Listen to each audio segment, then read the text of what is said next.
ગઈકાલ તારીખ 14/9/2025 રોજ ઉચ્છલ નિર્જર સ્ટેટ હાઈવે ઉપર બપોરના સમયે લગભગ 3:30 વાગ્યાની સમયે એક બનાવ બન્યો હતો નારણપુરા ગામ પાસે. તેમાં આર કાંતિલાલ આંગડિયા પેઢીના કર્મચારી જે સર્વેલન્સ કરી રૂટ ઉપરથી પસાર થતા હતા અને સુરત તરફ જઈ રહ્યા હતા, ત્યારે તેના ડ્રાઈવર અનિલભાઈ કાંતિલાલ પટેલ અને એની સાથે બીજા એક આંગડિયા પેઢીના કર્મચારી હતા અને તેમને આ નારણપુરા ગામ પાસે એક ફોર્ચ્યુનર ગાડી આવી અને તેમને આંતરી લીધી અને તેમનું અપહરણ કરવામાં આવ્યું અને તેમની ગાડીમાં 50,000 રૂપિયા જેટલી રકમ હતી એ લૂંટી અને ગુનો આચરવામાં આવેલો હતો. અને આ ફોર્ચ્યુનર ગાડી ઉપરાંત એક સ્વિફ્ટ કાર પણ એમની સાથે હતી આરોપીઓમાં અને ટોટલ 8 આરોપી હતા. અને તાત્કાલિક પોલીસને આ વિષયની જાણ થતા તાત્કાલિક નાકાબંધી કરવામાં આવી અને પોલીસની અલગ અલગ ટીમો બનાવવામાં આવી, જેમાં લોકલ પોલીસની ટીમ, આ ઉપરાંત એલસીબી, એસઓજી અને પેરોલ ફોલો સ્ક્વોડ એવી વિવિધ ટીમો બનાવી અને રોડ ઉપર નાકાબંધી કરી અને તાત્કાલિક જે પોલીસની સતર્કતાના કારણે આ ગુનો ડિટેક્ટ થયો છે. આરોપીઓને સ્કોર્પિયો કાર પકડવામાં આવી છે અને ત્યારબાદ એની સાથેની સ્વિફ્ટ કારને પણ પકડવામાં આવી છે અને તમામ 8 આરોપી એને પકડી લેવામાં આવ્યા છે.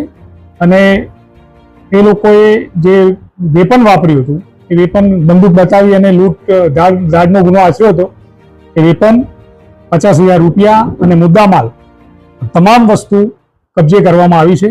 આમ તાપી પોલીસની સતર્કતાના કારણે અપહરણ વિથ ધાડનો ગુનો તાત્કાલિક ડિટેક્ટ થયો છે અને તમામ મુદ્દામાલ સાથે આરોપીઓ પકડાયા છે.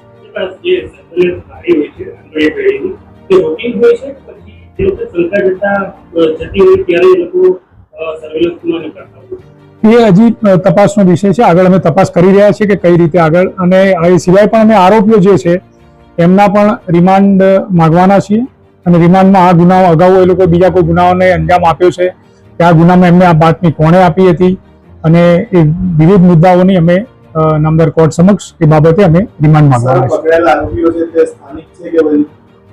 છે. ના, તમામ આરોપીઓ હું આપને કહું કે ટોટલ 8 આરોપી છે. એમાં રામકિશન ઉર્ફે રામા મંગીલાલ બિશ્નોઈ જે બનાસકાંઠાના વતની છે અને મૂળ વતન એમનું રાજસ્થાન છે. અને આ ઉપરાંત જીતુસિંહ ભરત ચમનાભાઈ પટેલ, સુરેશ રાજપૂત, વસરમ ચૌધરી, મોતીસિંહ વાઘેલા, નાગજી રબારી, માલા રબારી આ સૌ બનાસકાંઠાના વતની છે. જી નહીં, તાપી પોલીસને નથી મળતો, એ જે તે પેઢીને જ મળતો હોય છે.